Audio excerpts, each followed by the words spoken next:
Discussion on verses 1 to 55 of 55. Allah, the Exalted, begins this chapter with a warning of the approaching of Judgment Day.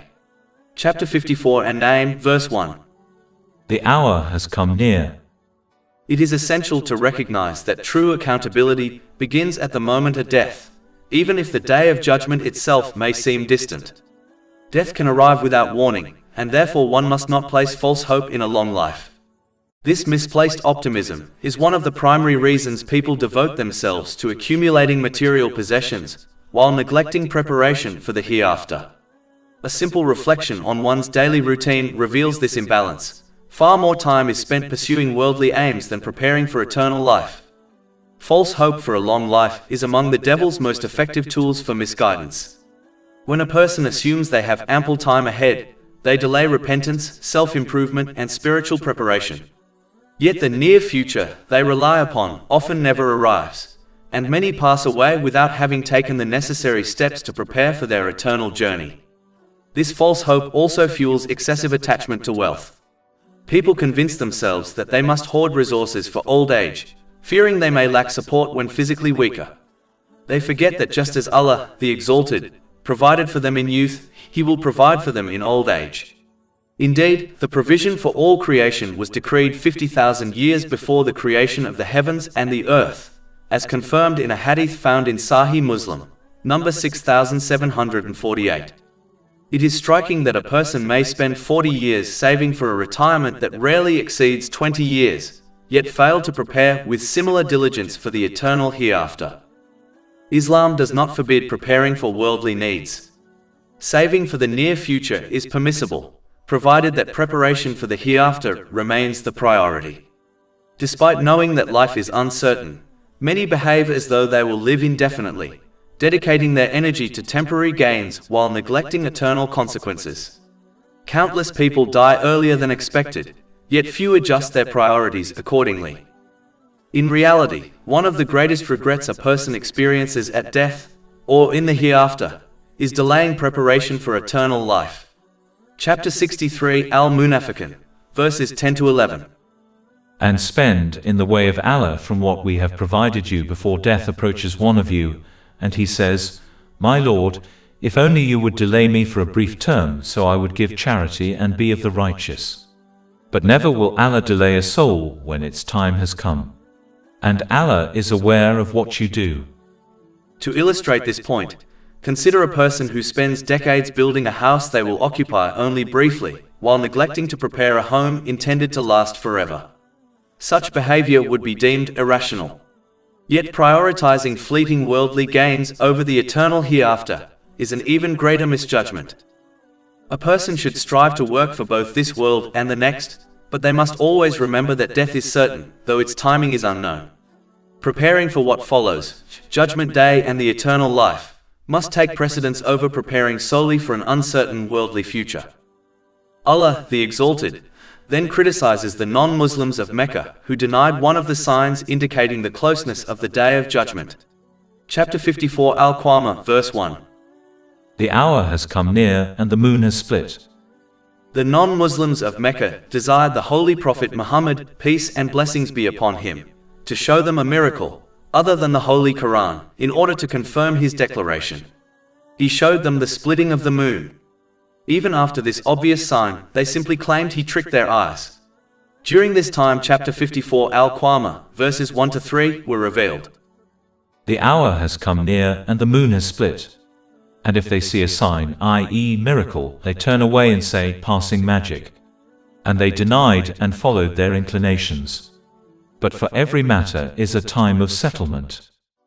This has been discussed in Imam Ibn Kathir's The Life of the Prophet, Volume 2, pages 77 to 78, and a hadith found in Sahih Bukhari, number 3637, also discusses this event.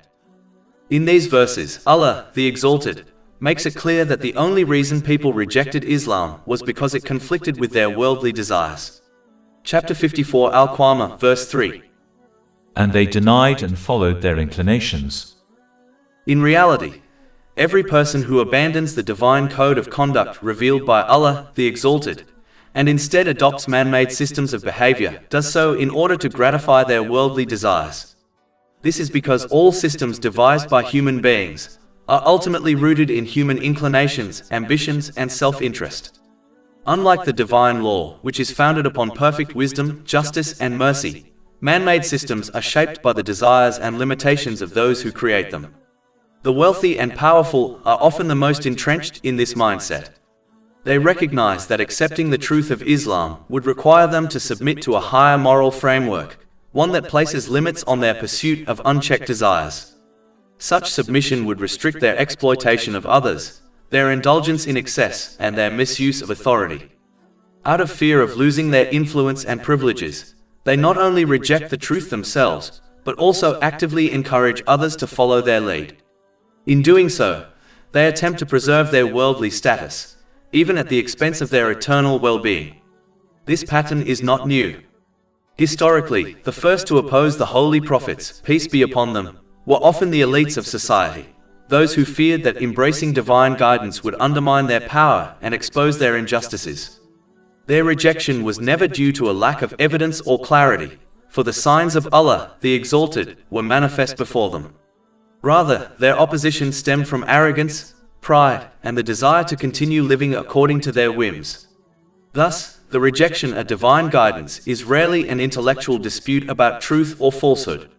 It is most often a matter of the heart, a refusal to restrain one's desires and submit to the authority of the Creator. Allah, the Exalted, then warns that the respite He grants people is only for a limited time. Chapter 54 Al-Qamar, verse 3. But for every matter is a time of settlement. A person who misuses the blessings they have been granted should not be deceived into thinking that, because they have not yet been punished, or because they fail to recognize the signs of punishment, they will escape accountability altogether. In this world, such an attitude prevents them from attaining a balanced mental and physical state. It causes them to misplace everything and everyone within their life, turning their relationships, career, wealth, and daily responsibilities into sources of stress and turmoil. If they persist in disobedience, they begin blaming the wrong people and circumstances for their distress, often directing frustration toward those who genuinely care for them, such as a spouse or family member.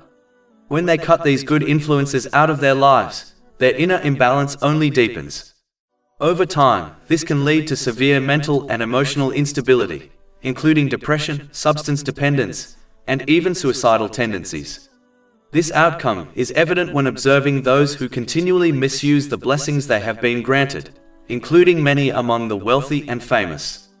Despite enjoying worldly luxuries, they often experience profound inner turmoil, demonstrating that material comfort cannot compensate for spiritual and moral disorder.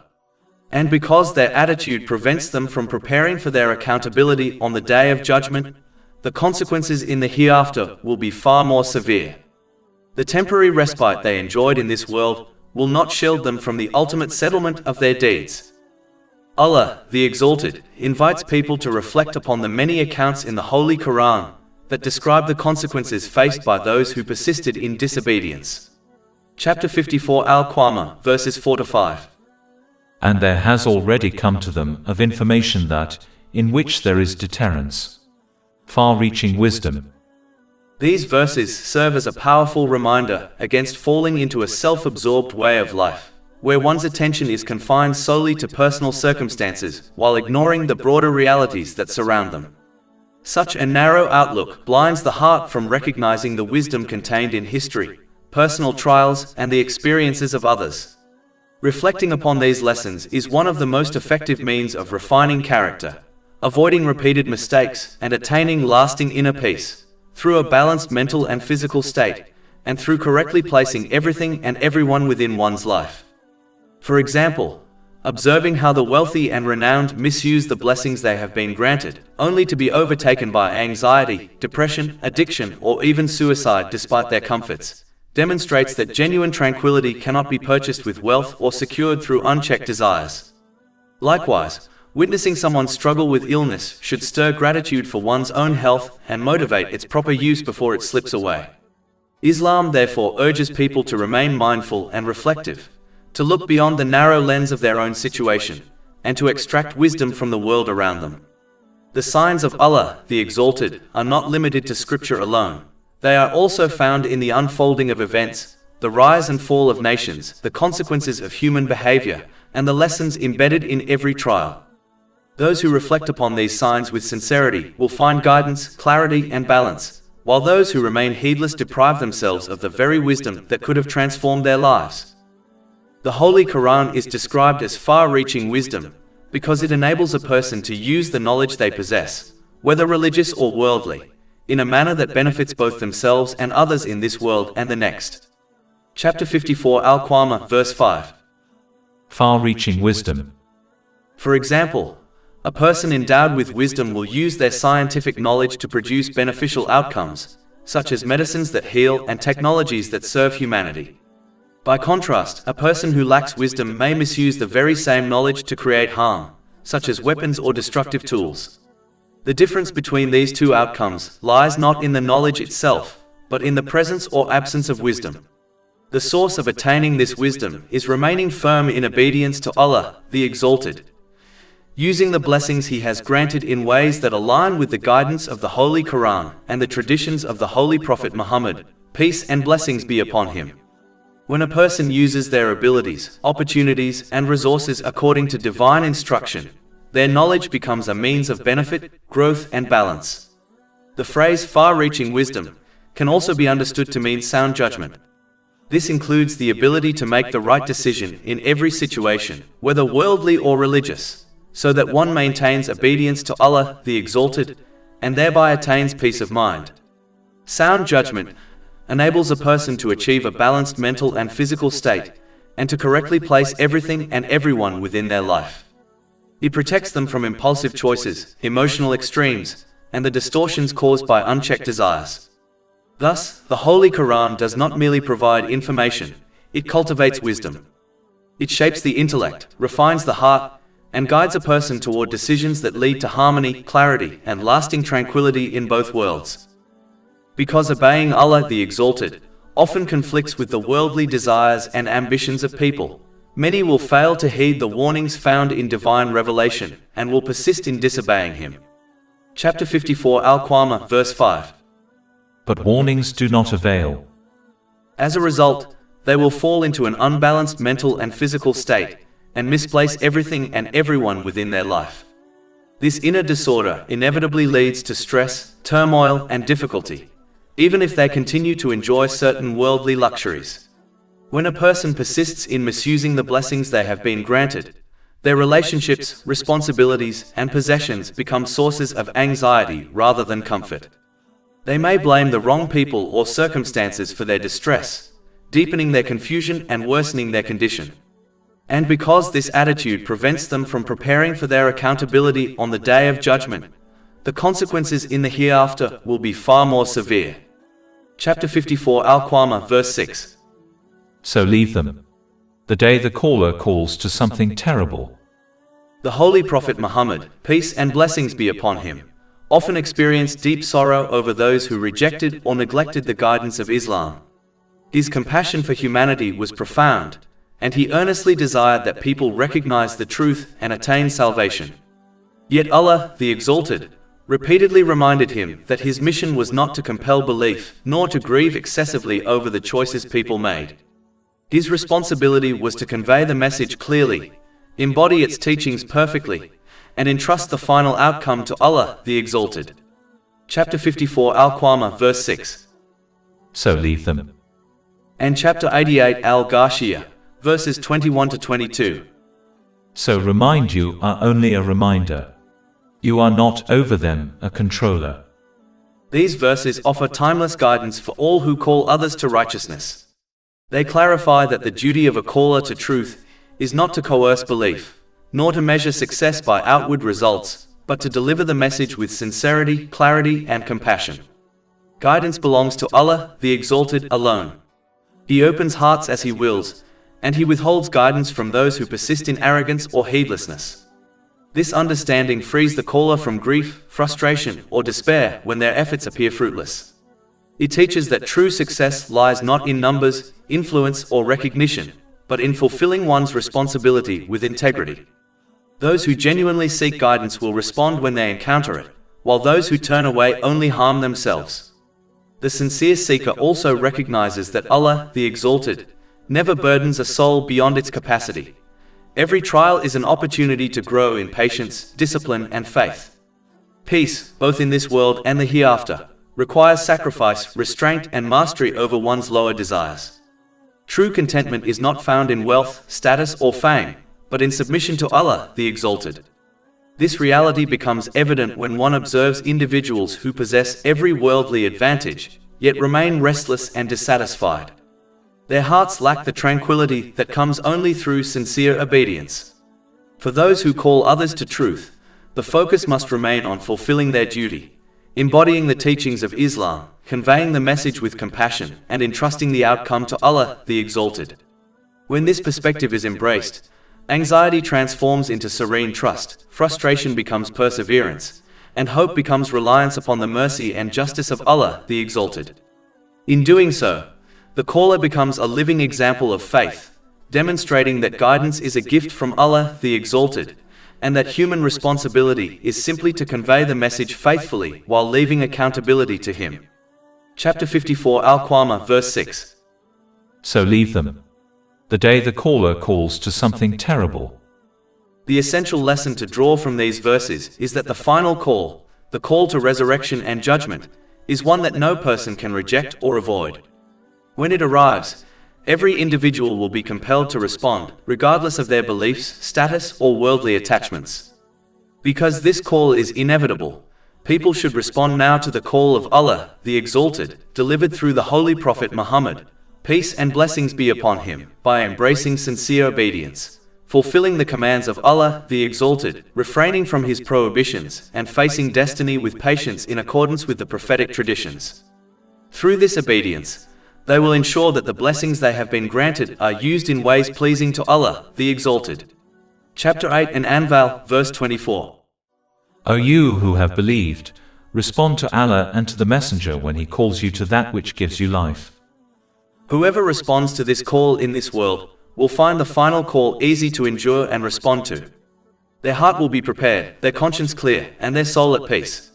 By contrast, the one who lives heedless of the call of Allah, the Exalted, misusing the blessings they have been granted and neglecting their purpose, will find no peace in this world. When the trumpet is finally blown, they will be forced to answer a call they spent their life ignoring, and it will be a tremendous burden for them to bear.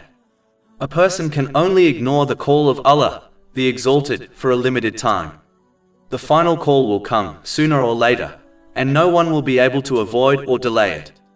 If this is inevitable, it is only rational to respond now, today, rather than living in heedlessness. If a person hears the trumpet blast while heedless, no regret or action will benefit them, and what follows will be even more terrifying. Chapter 54 Al-Qamar, verses 7-8.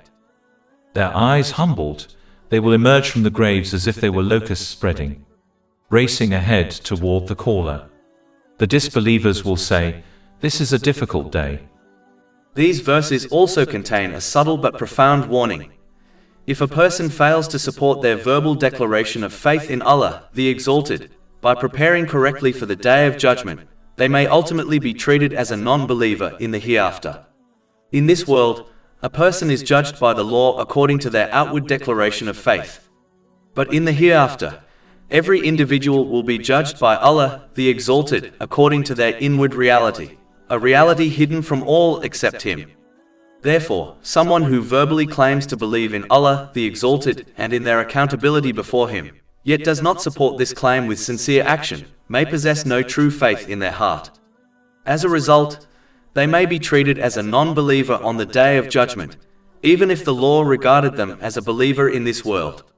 Outward labels hold no weight before Allah, the Exalted. Only inward truth and lived obedience will matter. In addition, the one who fails to support their verbal declaration of faith with righteous action is in great danger of losing their faith before they die. Faith is not static. It is akin to a living plant that requires nourishment to survive. Acts of obedience, prayer, charity, remembrance, patience, and moral conduct are the sunlight and water that allow faith to grow strong. If a plant is deprived of these essentials, it withers and dies. Likewise, if a person deprives their faith of good deeds, their faith may gradually weaken until it disappears altogether. This is among the greatest and most devastating losses a person can experience. Chapter 54 Al-Qamar, verse 8. The disbelievers will say, "This is a difficult day." Allah, the Exalted, recounts an event from history to clearly distinguish the consequences faced by those who obey Him from those who reject His guidance. Chapter 54 Al-Qamar, verse 9. The people of Noah denied before them, and they denied our servant. This verse also highlights the highest rank a human being can attain, the rank of a sincere servant of Allah, the Exalted. If there were a rank greater than servanthood, Allah, the Exalted, would have used it to describe the Holy Prophet Nuh, peace be upon him. This truth is reinforced in many hadiths, such as the narration found in Sahih Muslim, number 851, in which the Holy Prophet Muhammad, peace and blessings be upon him, referred to himself first as the servant of Allah, the Exalted, before mentioning his role as messenger, peace and blessings be upon him. This ordering is deliberate and instructive. It teaches that if a person desires ultimate success and the highest ranks in both worlds, they must strive to become true servants of Allah, the Exalted. The one who embraces their servanthood does not seek the pleasure of their own desires, nor do they chase the approval of people or the fleeting attractions of social media, fashion, or culture. Instead, they consistently seek the pleasure of their Master, Allah, the Exalted. This servanthood is demonstrated practically when a person uses the blessings they have been granted in accordance with Islamic teachings, rather than according to personal whims. The true servant of Allah, the Exalted, does not desire that people please them, rather they desire that people please Allah, the Exalted. Their focus is not on being served, admired, or validated, but on fulfilling their duty to the one who created them. Finally, the servant of Allah, the Exalted, recognizes that everything they possess, including their own life, was created and granted to them by Allah, the Exalted. As a result, they understand that these blessings do not truly belong to them. They are trusts and must therefore be used correctly, responsibly, and in accordance with divine guidance. This mindset is the foundation of true humility, true obedience, and true success. A recurring feature in the mission of every holy prophet, peace be upon them, is that they were never strangers to their people. They were born among them, raised in their midst, and lived under their constant observation long before the announcement of prophethood. Their lives were open and transparent, marked by honesty, integrity, and sincerity. Their people knew them as trustworthy and upright individuals well before they ever claimed to be messengers of Allah, the Exalted. This lifelong testimony of character served as a powerful proof of their truthfulness, for no reasonable person could accuse them of deceit when their entire existence had been defined by reliability and moral excellence. For this reason, the Holy Prophet Nuh, peace be upon him, is described in the Holy Quran as a brother to his people, highlighting both his closeness to them and their familiarity with his character. Chapter 26 Ash-Shu'ara, verses 106 to 107. When their brother Noah said to them, "Will you not fear Allah? Indeed, I am to you a trustworthy messenger." This recognition alone should have compelled his people to listen with fairness and an open mind. They had no grounds to doubt his sincerity, for he had never betrayed their trust in worldly matters. If he had never lied to them about their daily affairs, how could he possibly lie about something as weighty as revelation from Allah, the Exalted? Yet despite this, many of them turned away. Their rejection was not due to a lack of evidence, but because divine revelation contradicted their worldly desires and ambitions. Out of fear of losing their social influence with the arrival of divine guidance, they even resorted to slander in order to discourage others from accepting Islam, the religion of all the holy prophets, peace be upon them. Chapter 54 Al-Qamar, verse 9. The people of Noah denied before them, and they denied our servant and said, "A madman," and he was repelled. In general, when a person chooses a different path than their peers, it can evoke feelings of inadequacy in others regarding their own decisions, especially if those decisions emphasize personal desires over the teachings of Allah, the Exalted. Consequently, this may result in criticism aimed at those who steadfastly uphold their faith, often from family members. Moreover, societal influences like social media, fashion trends, and cultural norms often place pressure on those who uphold Islamic values. The promotion of Islam is frequently viewed as an obstacle to their ambitions for wealth and social standing.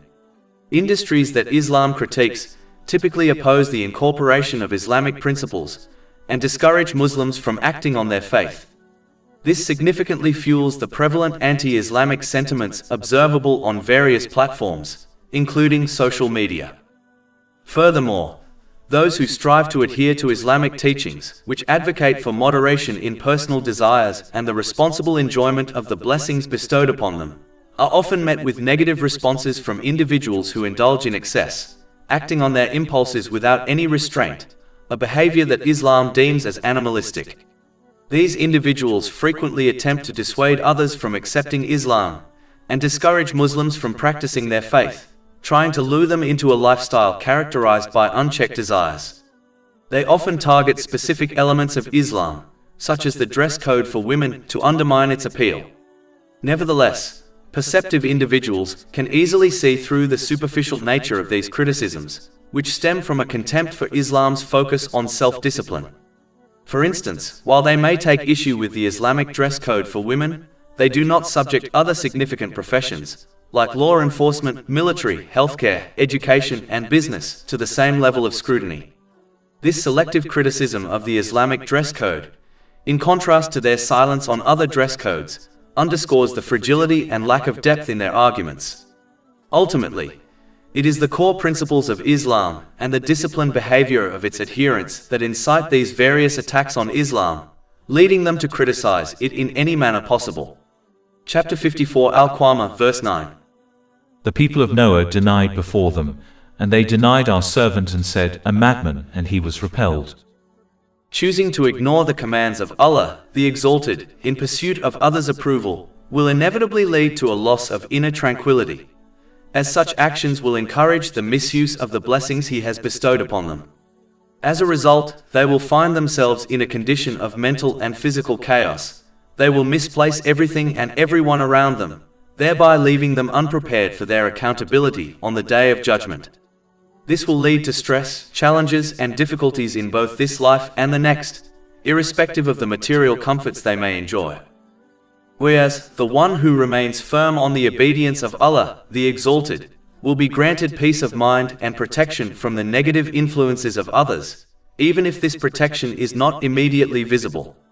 Their loyalty to Allah, the Exalted, will ensure that they make proper use of the blessings granted to them. This practice will aid them in achieving a harmonious mental and physical state, allowing them to effectively organize all elements and individuals in their lives, while also preparing for their accountability on the Day of Judgment. Consequently, this behavior will foster tranquility in both worlds. As a result, they will be rightly guided through every situation they face, whether in times of ease or difficulty, thus enhancing their peace of mind and guaranteeing they receive boundless rewards in both worlds. Chapter 54 Al-Qamar, verses 10 to 15. So he invoked his Lord, indeed I am overpowered, so help. Then we opened the gates of the heaven with rain pouring down, and caused the earth to burst with springs, and the waters met for a matter certainly decreed. And we carried him on a construction of planks and nails, sailing under our observation as reward for he who had been denied. Allah the Exalted then invites people to reflect upon the story of the Holy Prophet Nuh, peace be upon him, a story that, despite the passing of countless generations, remains preserved as a sign for all humanity. Chapter 54 Al-Qamar, verses 15 to 16. And we left it as a sign, so is there any who will remember? And how severe were my punishment and warning? These verses serve as a powerful reminder against falling into a self-absorbed way of life, where one's attention is confined solely to personal circumstances, while ignoring the greater realities that surround them. Such a narrow outlook blinds the heart from recognizing the wisdom that can be drawn from history, personal trials, and the experiences of others. Reflecting upon these lessons is one of the most effective means of refining character, avoiding repeated mistakes, and attaining lasting inner peace, through a balanced mental and physical state, and through correctly placing everything and everyone within one's life. For example, observing how the wealthy and renowned misuse the blessings they have been granted, only to be overtaken by anxiety, depression, addiction, or even suicide despite their comforts, demonstrates that genuine tranquility cannot be purchased with wealth or secured through unchecked desires. Likewise, witnessing someone struggle with illness should stir gratitude for one's own health and motivate its proper use before it slips away. Islam therefore urges people to remain mindful and reflective, to look beyond the narrow lens of their own situation, and to extract wisdom from the world around them. The signs of Allah, the Exalted, are not limited to scripture alone. They are also found in the unfolding of events, the rise and fall of nations, the consequences of human behavior, and the lessons embedded in every trial. Those who reflect upon these signs with sincerity will find guidance, clarity, and balance, while those who remain heedless deprive themselves of the very wisdom that could have transformed their lives. Allah, the Exalted, then invites all people to reflect deeply upon the Holy Quran. Part of its miraculous nature is that Allah, the Exalted, has made it not only relatively easy to memorize, but also perfectly suited to the nature of human beings. Chapter 54 Al-Qamar, verse 17. And we have certainly made the Quran easy for reminding, so is there any who will remember? Any system of conduct that clashes with the innate disposition of humanity inevitably feels burdensome and unnatural. When people attempt to live by such systems, they experience inner conflict, emotional strain, and physical imbalance. By contrast, Islamic teachings are divinely fashioned to correspond with the deepest layers of human nature. They feel familiar, intuitive, and life-giving, nurturing harmony in both the mental and physical states. This harmony is especially evident among those who embrace Islam after following other religions or philosophies. Many converts describe an immediate sense of recognition, as though the teachings of Islam awaken something already embedded within their hearts. This is because Islam does not impose an external structure upon human beings. It restores them to the natural state upon which Allah, the Exalted, created all people. Other systems, however, often impose expectations that contradict human nature, leading to confusion, dissatisfaction, and inner turmoil. Yet this truth may remain concealed until a person approaches Islamic teachings with sincerity and openness. Prejudice, pride, or blind loyalty to inherited customs can cloud the heart, preventing it from perceiving the harmony between revelation and human nature. When approached with humility, the Quran reveals itself not as a burden, but as a reminder, one that restores balance, cultivates tranquility, and directs humanity toward its true purpose. In this sense, revelation functions both as a mirror and a compass, a mirror that reflects the innate truth already present within the human soul, and a compass that guides a person toward peace of mind in both worlds, through a balanced mental and physical state, and through correctly placing everything and everyone within their life. In addition, Islam consistently invites every person, regardless of their level of learning, to engage thoughtfully with the Holy Quran. Chapter 38 Sa'd, verse 29. This is a blessed book which we have revealed to you that they might reflect upon its verses, and that those of understanding would be reminded. And chapter 54 Al-Qamar, verse 17. And we have certainly made the Quran easy for reminding, so is there any who will remember? These verses make it clear that reflecting upon the Holy Quran is not an activity reserved solely for scholars. To assume that only the learned may contemplate its meanings contradicts the very purpose of revelation. Yet this universal invitation does not mean that those without scholarly training are authorized to independently interpret verses or derive legal rulings, for such attempts can easily lead to confusion and misguidance. Rather, individuals should direct their reflection toward areas that are clear, accessible, and unrelated to jurisprudence, such as the noble qualities the Holy Quran encourages and the destructive traits it warns against. These themes are straightforward, universally relevant, and essential for cultivating peace of mind in both worlds. This level of contemplation is within reach for every person. More complex matters, however, should be approached with the support of reliable translations and commentaries to ensure proper understanding. When people engage with the Holy Quran through trustworthy explanations, their love for Allah, the Exalted, deepens, and their faith strengthens as they witness the clarity, coherence, and evidences contained within the Holy Quran. This naturally nurtures a sincere desire to obey Him, motivating them to prepare for their accountability on the Day of Judgment by using the blessings they have been granted in accordance with Islamic teachings. The most effective path to sound understanding is to study under the guidance of a qualified scholar. Learning in this manner ensures accuracy, protects against misinterpretation, and allows the learner to seek clarification when needed. Yet whatever is learned must also be personally reflected upon, so that the teachings of the Holy Quran can be applied meaningfully in daily life. If studying directly with a scholar is not possible, one should turn to authentic and well-established interpretations of the Holy Quran and seek guidance from scholars whenever uncertainty arises. In this way, every person can benefit from the Holy Quran's guidance while remaining safely within the boundaries set by Islamic scholarship. After describing elements from the story of the Holy Prophet Nuh, peace be upon him, to distinguish the outcomes of those who obeyed Allah, the Exalted, from those who did not, Allah, the Exalted, briefly turns to another nation. Chapter 54 Al-Qamar, verses 18 to 21. Are denied, and how severe were my punishment and warning. Indeed, we sent upon them a screaming wind on a day of continuous misfortune, extracting the people as if they were trunks of palm trees uprooted. And how severe were my punishment and warning. In these verses, the mention of warning after punishment indicates that the warning is directed toward future generations. The destruction of Ard stands as a lasting deterrent. Whoever persists in disobeying Allah, the Exalted, will face similar consequences in both worlds. In this life, such disobedience prevents a person from attaining a balanced mental and physical state. It causes them to misplace everything and everyone within their life, turning blessings into burdens. Their relationships, family, friendships, career, and wealth, gifts meant to bring stability, become sources of stress and agitation. If they continue down this path, they begin blaming the wrong people and circumstances for their distress, even directing frustration toward those who genuinely care for them, such as a spouse. Cutting such good influences out of their life only deepens their instability, pushing them toward emotional disorders, depression, substance dependence, and even suicidal tendencies. This pattern is visible in many who misuse the blessings they have been granted, including those who are wealthy or famous. Despite their comforts, they often experience profound inner turmoil, demonstrating that worldly luxury cannot compensate for spiritual imbalance.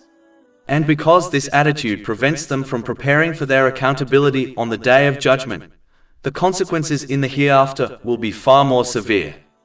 The punishment of Ard serves as a stark reminder that the warnings of Allah, the Exalted, are not merely historical accounts, they are lessons meant to awaken hearts before it is too late. Chapter 54 Al-Qamar, verse 22. And we have certainly made the Quran easy for reminding, so is there any who will remember? To truly benefit from the reminders of the Holy Quran, a believer must honor all of its dimensions. This requires three essential commitments. First, to recite it correctly and with consistency. Second, to seek understanding of its meanings through trustworthy and sound sources. And third, to implement its teachings with sincerity and resolve. A devoted believer allows the Holy Quran to shape their character and conduct, giving precedence to its guidance over personal desires that contradict it. This was the example of the Holy Prophet Muhammad, peace and blessings be upon him, whose character was described as the living embodiment of the Holy Quran, as noted in a hadith found in Sunan Abu Dawood, number 1342.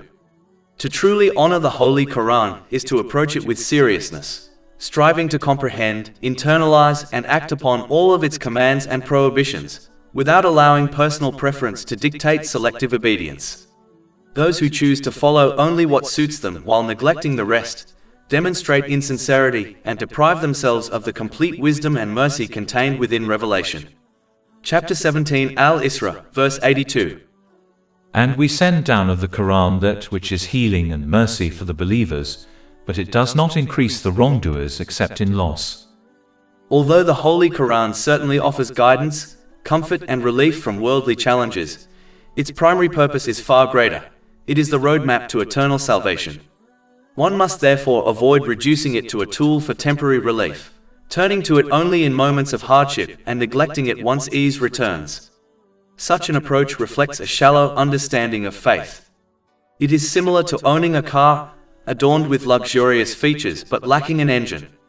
Outwardly it appears complete, yet it cannot fulfill its true purpose. Likewise, A relationship with the Holy Quran that is limited to occasional recitation or selective use cannot carry a person toward the ultimate destination of salvation. Only when its teachings are understood, lived, and allowed to transform one's inner and outer life does the Holy Quran become the healing, mercy, and guidance it was revealed to be. As discussed earlier, one of the primary purposes behind the punishments faced by previous nations was to serve as a warning for those who came after them. Yet because obedience to Allah, the Exalted, often conflicts with the worldly desires and ambitions of people, many choose to ignore these warnings. Chapter 54 Al-Qamar, verse 23. Thamud denied the warning. A recurring objection raised by many nations against their holy prophet, peace be upon them, was the claim that a human being could not possibly be a messenger of Allah, the Exalted. They argued that a prophet should be a special, supernatural being, such as an angel, rather than a human like themselves. Chapter 54 Al-Qamar, verse 24. And said, Is it one human being among us that we should follow? Indeed, we would then be in error and madness. This objection reveals a fundamental misunderstanding of the purpose of prophethood. The role of a holy prophet, peace be upon them, is uniquely suited to human beings, making it unreasonable to appoint angels for this task. The central function of a prophet is to provide a practical, lived example of how to navigate every aspect of life. Angels, however, do not experience fatigue, hunger, temptation, emotional strain, or any of the challenges that shape human experience. If a prophet were angelic in nature, people could claim that his example was beyond their capacity to follow, thereby presenting an argument before Allah, the Exalted, on the Day of Judgment. For this reason, even if Allah, the Exalted, were to send an angel as a prophet, he would necessarily manifest him in human form so that people could relate to him, understand his conduct, and realistically emulate his example. The objection raised by Thamud therefore collapses under its own logic. Guidance must come through a human being so that humanity can follow it without excuse. Allah, the Exalted, then discloses one of the primary reasons behind their rejection: envy. Chapter 54 Al-Qamar, verse 25. Has the message been sent down upon him from among us? In general, envy is a grave sin that must be avoided entirely. It is considered a major sin because the envier, in effect, challenges the decision of Allah, the Exalted, behaving as though he erred in granting a particular blessing to someone else instead of them. When a person allows their envy to manifest through harmful words or actions, they ultimately destroy their own good deeds. This has been warned in a hadith found in Sunan Ibn Majah, number 4210.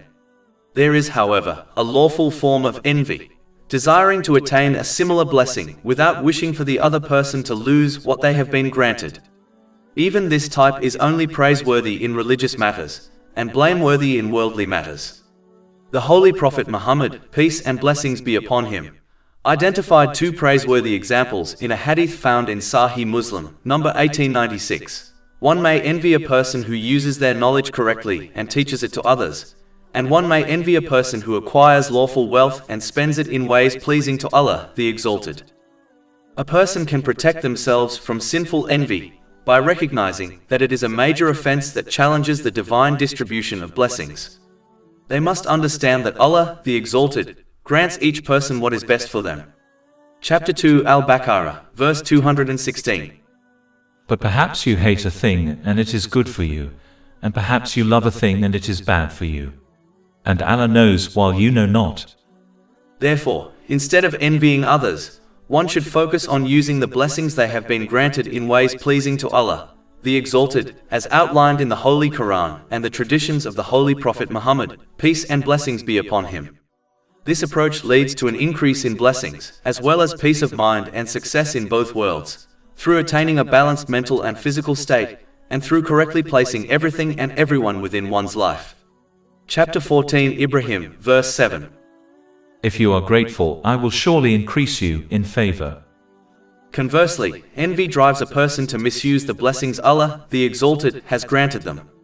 This results in an unbalanced mental and physical state, causes them to misplace everything and everyone within their life, and prevents them from preparing adequately for their accountability on the Day of Judgment. Such a person will face stress, hardship, and difficulty in both worlds, even if they enjoy certain worldly comforts. As for the one who is envied, they must remain patient in the face of the verbal or physical harm caused by the envier, defending themselves only within the limits set by Islam. Patience entails refraining from complaining through one's speech or actions, and maintaining sincere obedience to Allah, the Exalted, using the blessings they have been granted in ways pleasing to Him, as taught in the Holy Quran and the traditions of the Holy Prophet Muhammad, peace and blessings be upon him. This is the true method of seeking refuge from the harm of the envier. Chapter 113 Al-Falaq, verses 1 and 5. Say, I seek refuge in the Lord of Daybreak, and from the evil of an envier when he envies. Allah, the Exalted, will then protect them from the negative effects of the envier, even if this protection is not immediately apparent. Allah, the Exalted, acts according to His infinite knowledge and wisdom, not according to the limited understanding of human beings. Despite being widely recognized for his honesty and trustworthiness, having lived his entire life among his people before announcing prophethood, the Holy Prophet Saleh, peace be upon him, was rejected by many due to the envy they harbored toward him. Their envy even drove them to slander him, despite knowing that their accusations were baseless. Chapter 54 Al-Qamar, verse 25. Rather, he is an insolent liar. Furthermore, every person who abandons the divine code of conduct revealed by Allah, the Exalted, and instead adopts man-made systems of behavior, does so in pursuit of worldly desires. This is because all human devised codes ultimately stem from human inclinations, ambitions, and self-interest. Unlike the divine law, which is founded upon perfect wisdom, justice, and mercy, man-made systems are shaped by the desires and motives of those who formulate them. The wealthy and powerful are often the most deeply entrenched in this mindset. They recognize that accepting the truth of Islam would require them to submit to a higher moral framework, one that places limits on their pursuit of unchecked desires. Such submission would restrict their exploitation of others, their indulgence in excess, and their misuse of authority. Fearing the loss of influence and privilege, they not only reject the truth themselves, but also encourage others to follow their example. In doing so, they attempt to preserve their worldly status, even at the cost of their eternal well-being. This pattern is not new. Historically, the first to oppose the holy prophets, peace be upon them, were often the elites of society, those who feared that embracing divine guidance would undermine their power and expose their injustices. Their rejection was never due to a lack of evidence or clarity, for the signs of Allah, the Exalted, were manifest before them. Rather, their opposition stemmed from arrogance, pride, and a refusal to restrain their desires. Thus, the rejection of divine guidance is rarely an intellectual dispute about truth or falsehood. It is, more often, a matter of the heart, a refusal to submit to the authority of the Creator, and to live within the boundaries He has set. Chapter 54 Al-Qamar, verse 26. They will know tomorrow who is the insolent liar.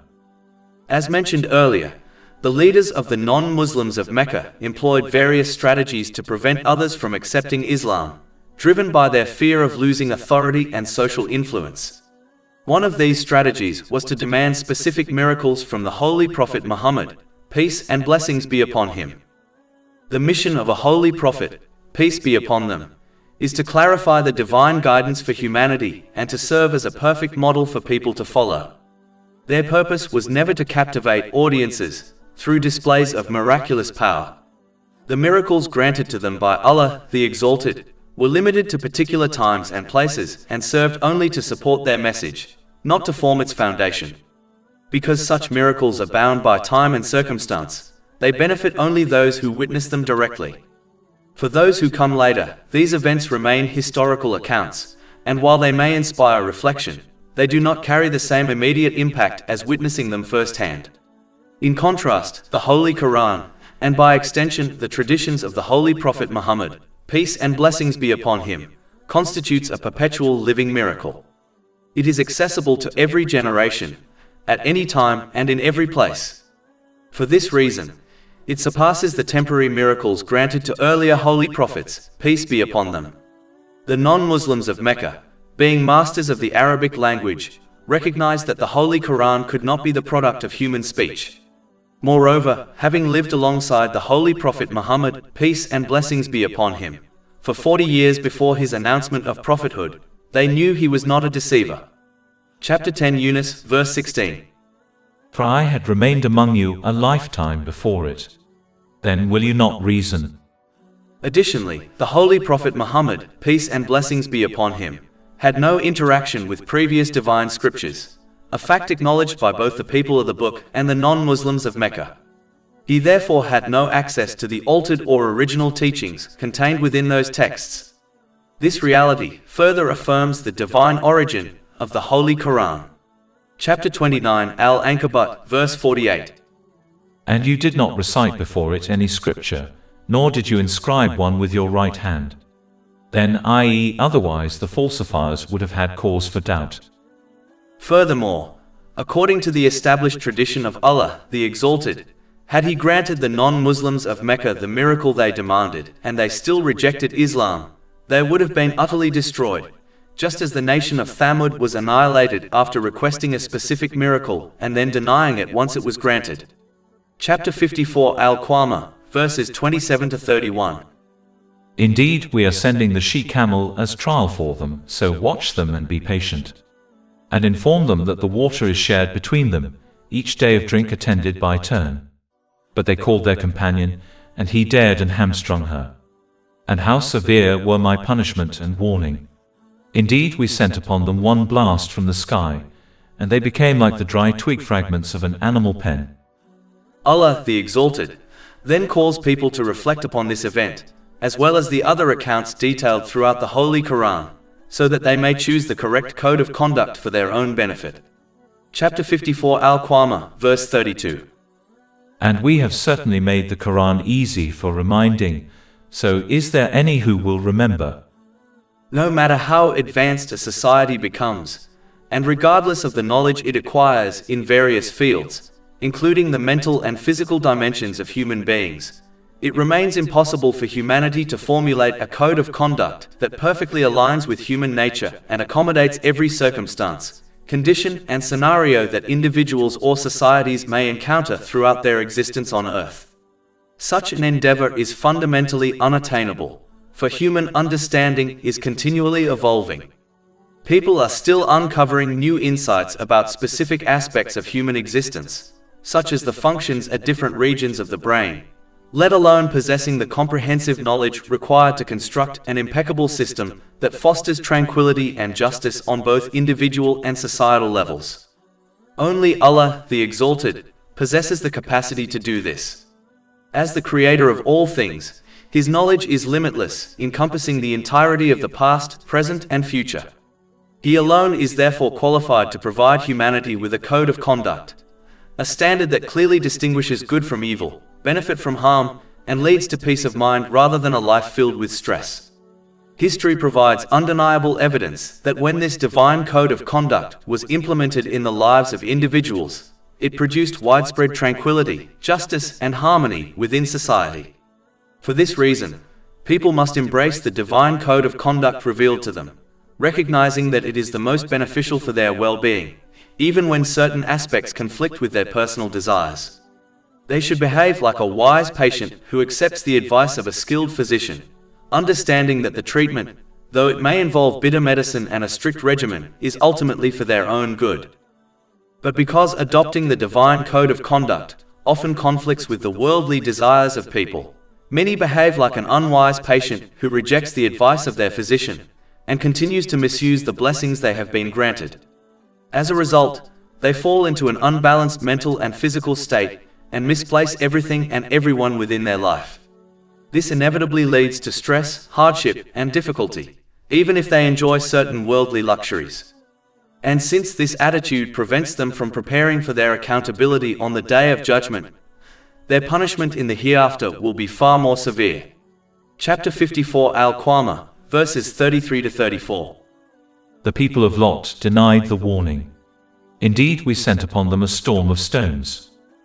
By contrast, those who adopt the correct behavior, using the blessings they have been granted in ways pleasing to Allah the Exalted, will attain peace of mind in both worlds.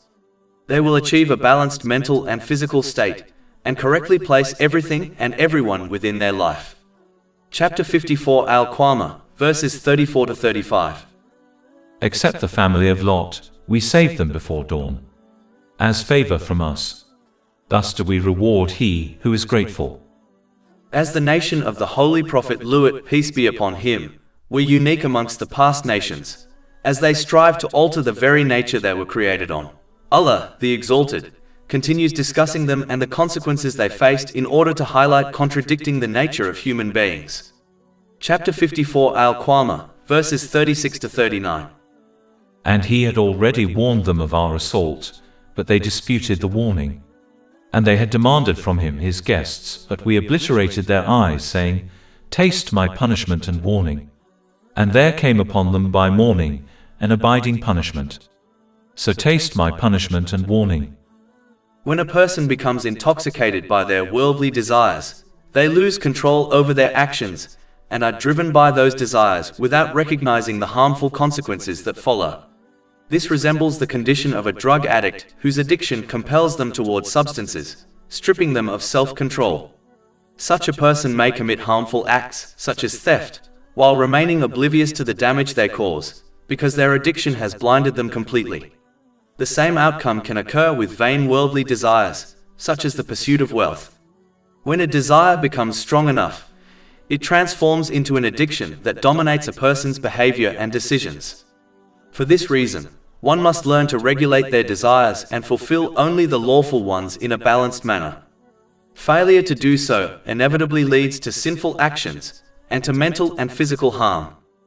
In the case of the people of the Holy Prophet Lut, peace be upon him, their desire to fulfill their lust with the same gender intoxicated them to such an extent that they lost all control over their actions. As a result, they could no longer recognize their behavior as evil.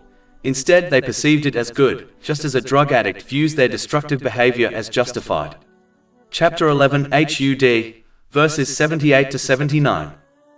And his people were hastened to him, and before this they had been doing evil deeds. He said, O my people, these are my daughters, they are purer for you. So fear Allah and do not disgrace me concerning my guests. Is there not among you a man of reason? They said, You have already known that we have not concerning your daughters any claim, and indeed you know what we want. The nation of the Holy Prophet Lut, peace be upon him, engaged in fulfilling their lusts with the same gender, an act unprecedented in human history, for it contradicted the very nature upon which humanity was created. Had such behavior been inherent to human nature, it would have manifested from the earliest days of mankind, just as the institution of marriage between men and women was established from the very beginning of human existence. Chapter 2 Al-Baqarah, verse 35. And we said, O Adam, dwell, you and your wife in paradise. Moreover, individuals who uncritically embrace societal constructs shaped by social media, fashion, and culture inevitably engage in actions that conflict with the inherent nature bestowed by Allah, the Exalted. They are often led to believe that peace of mind is found within these constructs. However, altering one's fundamental nature results in an unstable mental and physical condition that precludes genuine tranquility. Just as every system within the human body is designed to function in harmony, subjecting these systems to extreme or unnatural conditions leads to disorder. For instance, body temperature, nutritional intake, and blood pressure must all remain within specific, balanced ranges to avoid health complications. Similarly, modifying the inherent nature of humanity yields physical and mental health challenges, eventually resulting in a loss of self-control driven by overwhelming desires. This explains why those who act in contradiction to their created nature, such as pursuing same-sex desires, frequently experience mental health difficulties that prevent lasting peace of mind. One must distinguish between happiness, a transient emotion fluctuating with circumstances, and peace of mind, a stable state that persists regardless of external factors. Furthermore, those who act contrary to their true nature inevitably misuse the blessings granted to them and struggle to adhere to the Islamic code of conduct, even if they identify as Muslim. This imbalance in mental and physical well-being leads to misplaced priorities, causing essential aspects of life, such as family, career, and wealth, to become sources of stress. If such individuals persist in disobeying Allah, the Exalted, they may wrongly attribute their distress to positive influences, such as a spouse. By removing these influences, they exacerbate their condition, potentially leading to depression, substance abuse, or suicidal ideation, outcomes that become evident when observing those who continue to contradict their created nature. For centuries, such behavior was unanimously classified by professional psychologists as a psychological disorder. Many later reversed their position and labeled it as normal behavior, despite lacking evidence or scientific research to justify this change. This shift occurred largely due to societal pressure, as many feared losing their careers or academic standing if they did not conform to the prevailing narrative. When most of society labels a behavior as normal, people may assume the majority must be correct and follow along without reflection. Yet history repeatedly shows that majority opinion is not infallible. Widely held beliefs, such as the notion that the earth was flat, were later proven false. When changes in majority opinion are based on evidence and research, they represent progress. But when such changes lack evidence, they lead only to social decline. Additionally, many people accept and even join such behaviors simply because they are constantly exposed to images and videos promoting them, especially through social media. When one is repeatedly bombarded with such content, it creates the illusion that this behavior is normal and desirable, and some may even be tempted to join these communities, mistakenly believing that peace of mind can be found there. Even in ordinary relationships, adults often experience confusion about their emotions, and this confusion is frequently exploited to convince people that friendly feelings towards someone of the same gender are romantic.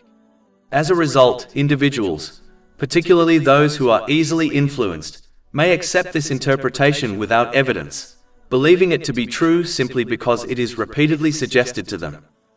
Moreover, individuals possess an inherent awareness of their original disposition, that which Allah, the Exalted, instilled within them, which guides their understanding of proper conduct.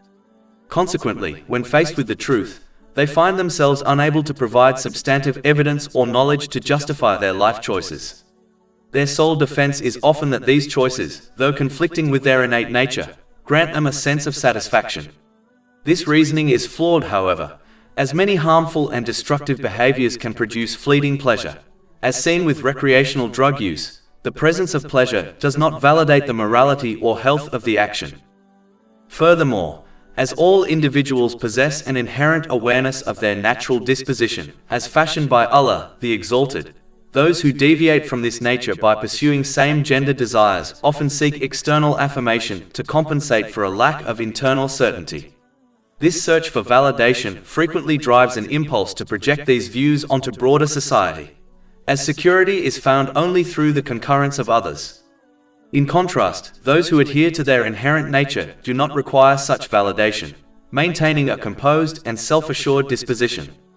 Just as an insecure student constantly seeks a teacher's approval, those who doubt their own conduct will invariably look to others for reassurance. Conversely, individuals confident in their alignment with their natural state remain steadfast even without external support. This persistent need for societal endorsement serves as a clear indication of internal conflict for those who apply sound reasoning. Additionally, individuals who engage in such behaviors while claiming religious affiliation often resort to misinterpreting sacred teachings to justify their actions. This occurs despite the fact that every established religion on earth, under the guidance of Allah, the Exalted, explicitly opposes these behaviors and categorizes them as major sins. A person whose intellect is not clouded by personal desires would not attempt to reshape religious doctrine to suit their lifestyle.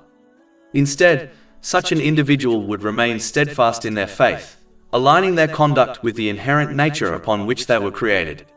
This commitment to religious integrity reflects a priority, a divine command over subjective inclination. Furthermore, when individuals lack certainty and confidence in their lifestyle decisions, particularly when they recognize that such choices conflict with the inherent nature bestowed by Allah, the Exalted, they frequently resort to aggressive or abusive behavior toward those who hold opposing views. Because they lack substantive evidence to support their positions, they often avoid mature, reasoned dialogue. Instead, they launch personal attacks against the families, beliefs, and values of others. This pattern of behavior mirrors the historical actions of the people of the Prophet Lut, peace be upon him, who responded to truth with hostility rather than logic. Chapter 7 Al-Araf, verse 81. But the answer of his people was only that they said, "Evict them from your city. Indeed, they are men who keep themselves pure." Furthermore, after the Holy Prophet Lut, peace be upon him, found that he could not deter his people from the desires that blinded them to the truth, he warned that such behavior warrants firm opposition. This is because becoming intoxicated by one's desires invariably leads to a multitude of evil and shameful deeds, resulting in the harm of innocent individuals within society. For instance, a drug addict does not merely cause self-harm. Their lifestyle choices often drive them toward a life of crime to fuel their addiction, thereby impacting the broader community. Similarly, those intoxicated by the desire for wealth may resort to malevolent acts such as theft and fraud to achieve their ends. While those who fulfill their lust with the same gender may not be committing a legal crime in certain jurisdictions, the state of being blinded by desire encourages an individual to act upon all worldly impulses. Inevitably, some of these impulses will be rooted in evil, causing significant harm to others and the social fabric. Chapter 11 Hud, verse 80. He said, "If only I had against you some power or could take refuge in a strong support." Allah, the Exalted, then reminds humanity of the importance of adhering to the divine code of conduct, which is perfectly suited to the nature upon which He created them. Chapter 54 Al-Qamar, verse 40. And we have certainly made the Quran easy for reminding, so is there any who will remember? Any system of behavior that contradicts the innate disposition of human beings will inevitably feel foreign, producing inner tension and imbalance when individuals attempt to live by it. By contrast, because Islamic teachings are divinely crafted to correspond with the essence of humanity, they feel inherently familiar. They nurture balance in both the mental and physical states, guiding individuals towards stability and tranquility. This sense of familiarity is especially evident among those who embrace Islam after following another religion or way of life. Many converts testify that even before studying its details, the principles of Islam resonate deeply within them, as though they are rediscovering something already imprinted upon their hearts. This is because Islam does not impose an artificial framework upon human beings. Rather, it restores them to the natural state upon which Allah, the Exalted, has created all people. Other systems, by contrast, often impose expectations and behaviors that conflict with human nature, leading to inner conflict, imbalance, and dissatisfaction. Yet this reality may remain hidden until one approaches Islamic teachings with sincerity and openness.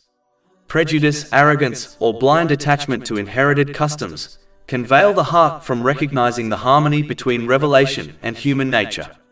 When approached with humility, however, divine guidance reveals itself not as a burden or restriction, but as a reminder that restores balance, cultivates tranquility, and directs humanity toward its true purpose.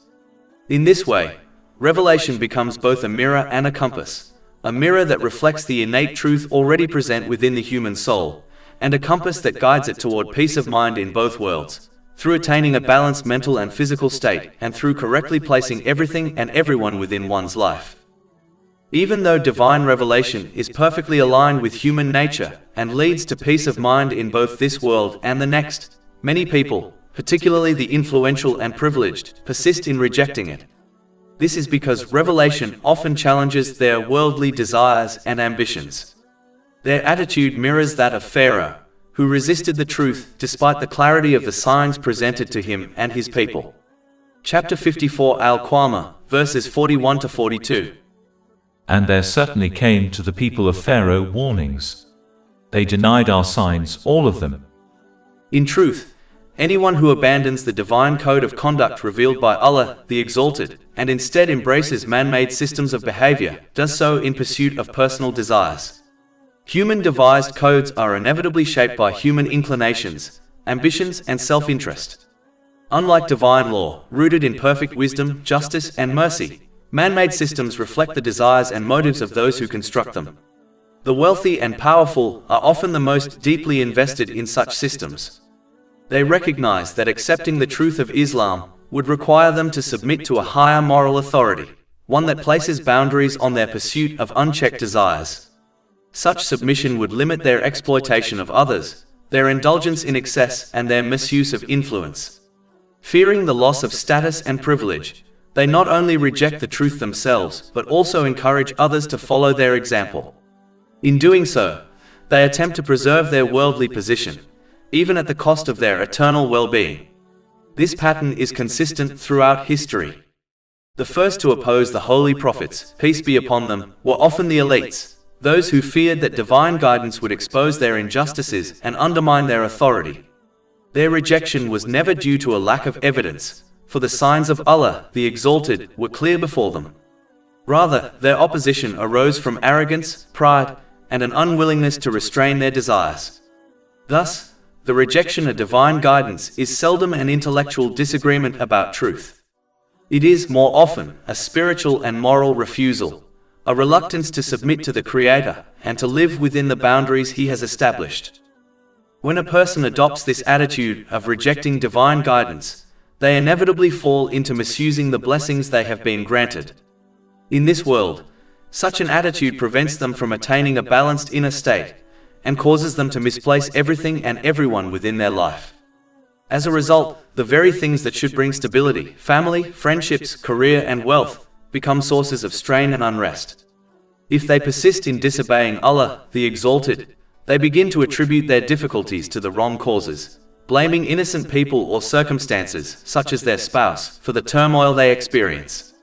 Removing these positive influences only deepens their confusion and inner turmoil, pushing them further away from clarity, gratitude, and self-discipline.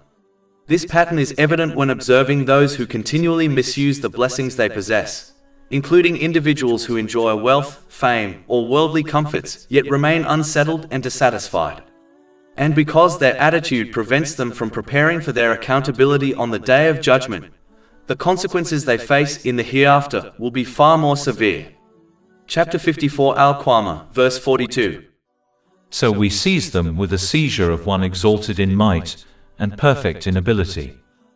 After recounting the fate of earlier nations and the consequences they faced for their persistent disobedience, Allah, the Exalted, turns the attention of later generations who possess far less power and influence to reflect and reform themselves so they do not meet the same end. Chapter 54 Al-Qamar, verse 43. Are your disbelievers better than those former ones?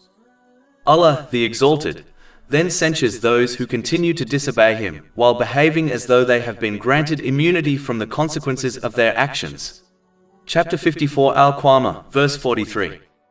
Or have you immunity in the scripture?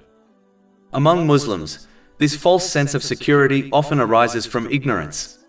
Some imagine that they can persist in disobedience yet still attain peace of mind in both worlds simply because they profess belief, or because they rely on excuses, intercession, or eventual repentance. Such wishful thinking holds no weight in Islam.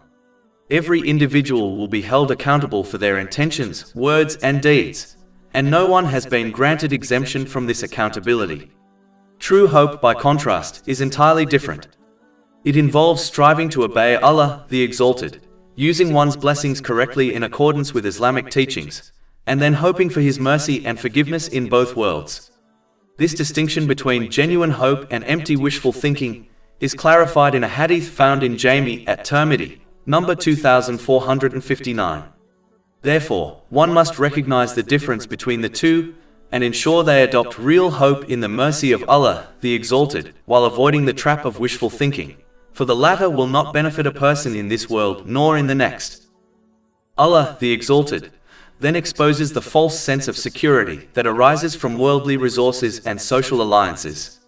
People often assume that the wealth, influence, or relationships that protect them in worldly matters, such as escaping legal consequences or overpowering weaker individuals, will somehow grant them similar protection from the authority of Allah, the Exalted.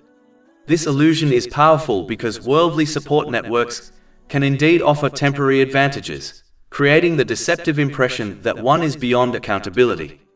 Yet this mindset is fundamentally flawed, for no amount of worldly strength can shield a person from divine judgment. Chapter 54 Al-Qamar, verse 44. Or do they say, we are an assembly supporting each other? In truth, these very resources and relationships become a burden for those who misuse them. Instead of serving as a source of strength, they turn into a curse in this world, as they encourage arrogance, complacency, and a false sense of invincibility. And in the hereafter, these supports will abandon the person entirely, offering no benefit whatsoever. History repeatedly demonstrates this reality. Individuals and nations who relied on their numbers, wealth, or alliances eventually found themselves defeated, humiliated, and stripped of the very things they trusted. Chapter 54 Al-Qamar, verses 45 to 46. Their assembly will be defeated, and they will turn their backs in retreat. But the hour is their appointment, and the hour is more disastrous and more bitter. Since no one can escape the control and authority of Allah, the Exalted, it is sheer madness to persist in disobedience by misusing the blessings He has granted. Such behavior inevitably leads to inner imbalance, causing a person to misplace everything and everyone within their life. Their blessings become sources of stress rather than tranquility, and their relationships become strained rather than supportive. Even if they enjoy certain worldly luxuries, they remain unsettled, burdened, and spiritually adrift. And because this attitude prevents them from preparing for their accountability on the Day of Judgment, the consequences they face in the hereafter will be far more severe. Chapter 54 Al-Qamar, verses 47 to 48. Indeed, the criminals are in error and madness. The day they are dragged into the fire, on their faces it will be said, taste the touch of Sakar. One of the primary reasons why the elements of the hereafter, such as the Day of Judgment, accountability, paradise, and hell, are described with such vivid detail in Islamic teachings is to dismantle the false beliefs that earlier nations adopted. These communities belittled the realities of the hereafter, dismissed them as distant or symbolic, and even turned them into objects of ridicule. Their attitude was rooted in wishful thinking. They persisted in disobeying Allah, the Exalted, while convincing themselves that they would still attain success in both worlds. This self-deception took many forms. Some relied on the imagined intercession of a righteous person, without undertaking personal reform. Others believed that a verbal claim of faith, devoid of obedience, would guarantee salvation. Some assumed that excuses and repentance would automatically be accepted on the Day of Judgment, regardless of the sincerity of their deeds. Others convinced themselves that the punishments of the hereafter would be mild, comparable to worldly discomforts. These misconceptions created a spiritual complacency that led entire nations to ruin.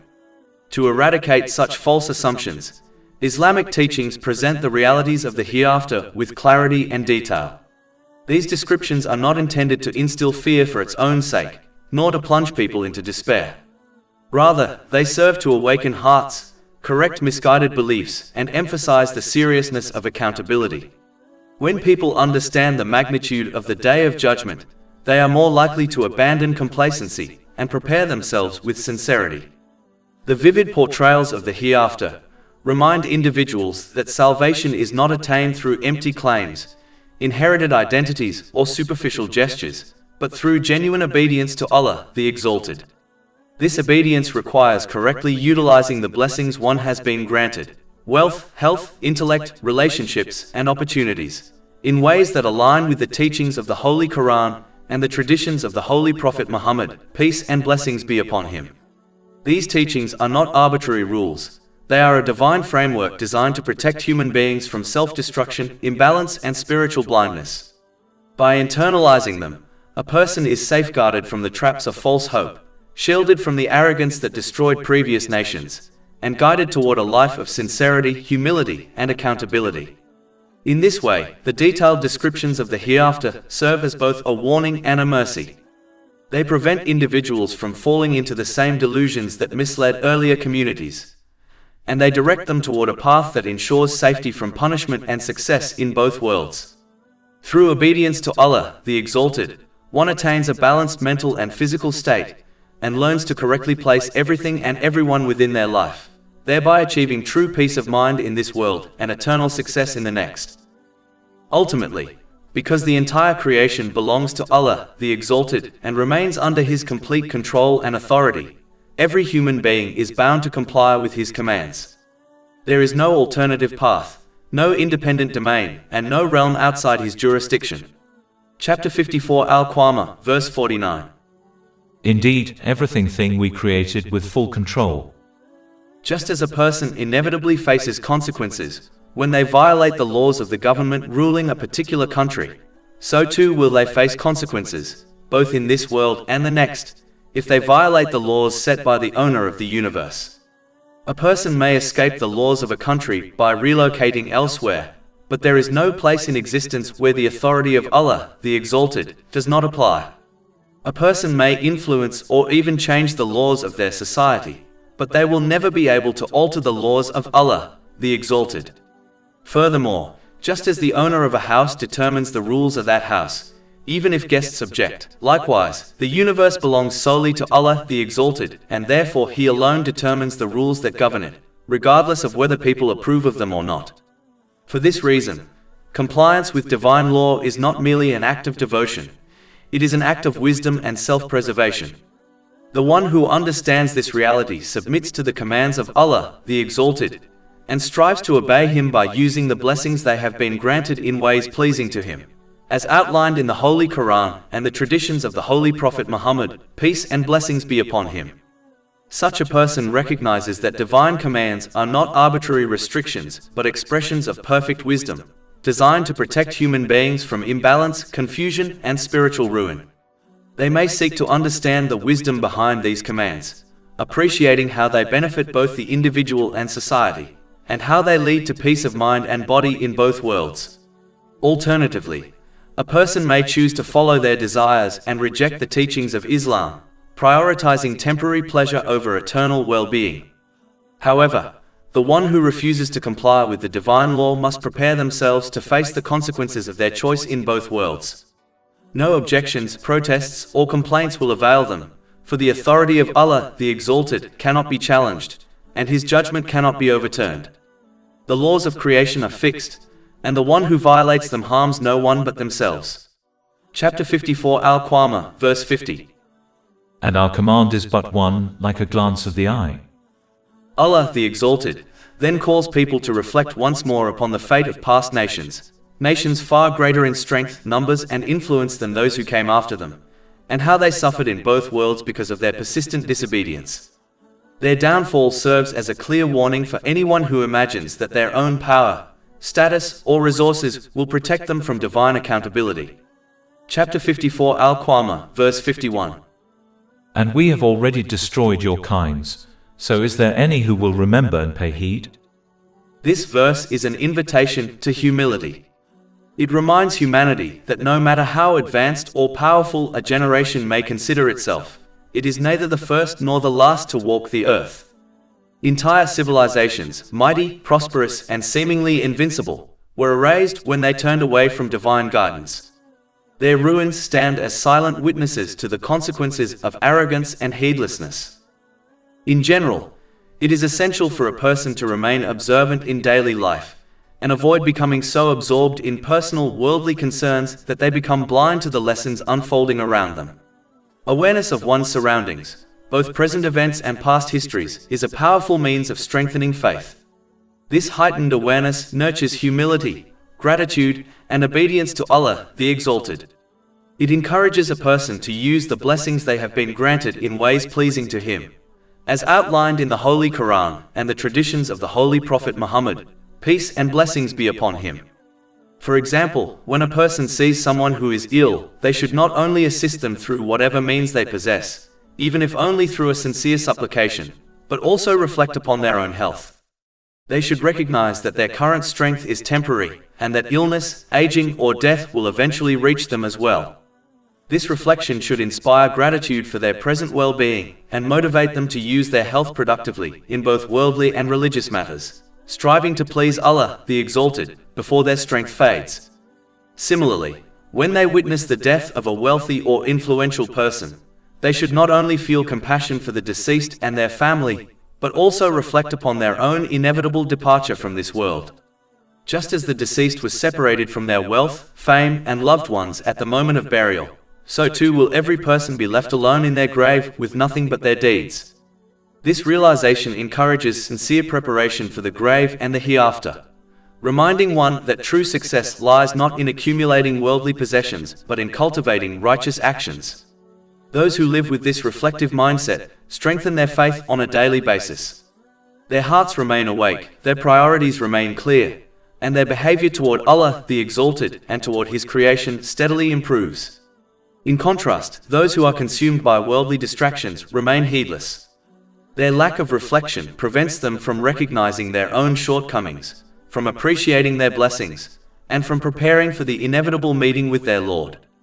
Such heedlessness becomes a barrier to spiritual growth and a cause of regret in both worlds. In order to hold people accountable on the Day of Judgment, two main things are required. The first is the power and authority to resurrect and hold them accountable, which has been discussed earlier. The second is to possess the knowledge of the actions of all people, which is mentioned next. Chapter 54 Al-Qamar, verses 52 to 53. And everything they did is in written records. And every small and great thing is inscribed. It is important for a person to regularly assess their own deeds, for no one knows the reality of their actions better than they themselves, except Allah the Exalted. When a person honestly evaluates their conduct, this self-reflection inspires sincere repentance for past sins and motivates them to perform righteous deeds. Such deeds involve using the blessings they have been granted in ways pleasing to Allah the Exalted. In contrast, the one who neglects regular self-assessment drifts into heedlessness, misusing the blessings they possess and failing to recognize their own shortcomings. This negligence will make the weighing of their deeds on the Day of Judgment extremely difficult, and for some, it may even lead to their downfall in the hereafter. A wise business owner constantly reviews their accounts, ensuring that their enterprise moves in the right direction and that all necessary paperwork, such as tax returns, is completed accurately. This habit protects the business from loss and prevents complications with authorities. But a careless business owner who neglects their accounts inevitably faces financial decline and administrative penalties, which only add to their burdens. Yet even these worldly penalties pale in comparison to the consequences of failing to assess and prepare one's deeds for the scales of Judgment Day. The penalty of neglecting one's spiritual accounts is not a monetary fine, it is far more severe and truly unbearable. Chapter 99 Az-Zalala, verses 7 to 8. So whoever does an atom's weight of good will see it. And whoever does an atom's weight of evil will see it. Finally, a person must not only avoid committing sins, but should also strive to avoid using the blessings they have been granted in vain or purposeless ways.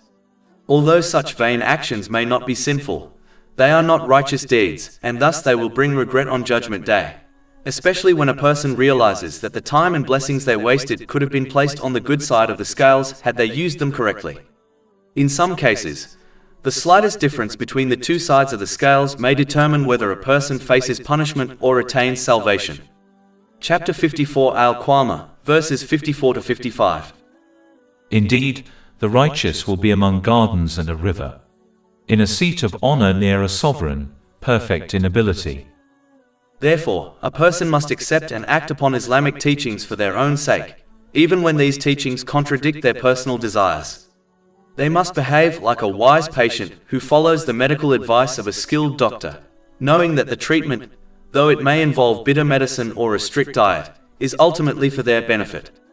Just as this patient eventually attains good mental and physical health through disciplined adherence, so too does the person who accepts and acts upon Islamic teachings attain balance, clarity, and stability in their life. This is because the only one who possesses complete knowledge of what leads a person to a balanced mental and physical state, and what enables them to correctly place everything and everyone within their life, is Allah the Exalted. Human knowledge, no matter how extensive the research or how advanced the sciences, will always remain limited. Society cannot solve every challenge a person faces, nor can its advice shield someone from all forms of mental and physical stress. Human guidance is constrained by limited experience, restricted foresight, and inherent biases. In contrast, Allah the Exalted possesses perfect knowledge, and He has conveyed this knowledge to humanity through the Holy Quran and the traditions of the Holy Prophet Muhammad, peace and blessings be upon him. This truth becomes evident when one observes the difference between those who use their blessings according to Islamic teachings and those who do not. Even though patients often do not understand the science behind their prescribed treatments, and therefore trust their doctor without full comprehension, Allah, the Exalted, does not ask people to follow His guidance blindly. Instead, He invites them to reflect upon the teachings of Islam so that they may recognize their truthfulness and appreciate their positive effects on their lives. He encourages insight, understanding, and reflection, not blind imitation. But this requires a person to approach Islamic teachings with an open and unbiased mind. Chapter 12 Yusuf, verse 108. Say, this is my way, I invite to Allah with insight, I and those who follow me. Furthermore, as Allah, the Exalted, alone controls the spiritual hearts of people, the true abode of peace of mind, He alone determines who attains tranquility and who does not. Chapter 53 and name, verse 43. And that it is He who makes one laugh and weep. It is therefore clear that Allah, the Exalted, grants peace of mind only to those who use the blessings He has given them in the correct manner, as outlined in Islamic teachings. Those who misuse their blessings inevitably experience imbalance, confusion, and distress, while those who align their lives with divine guidance find stability, clarity, and inner harmony. Chapter 16 and now, verse 97. Whoever does righteousness, whether male or female, while he is a believer, we will surely cause him to live a good life, and we will surely give them their reward in the hereafter according to the best of what they used to do. All praise is due to Allah, Lord of the worlds, and may peace and blessings be upon His final messenger, Muhammad, His noble family and companions.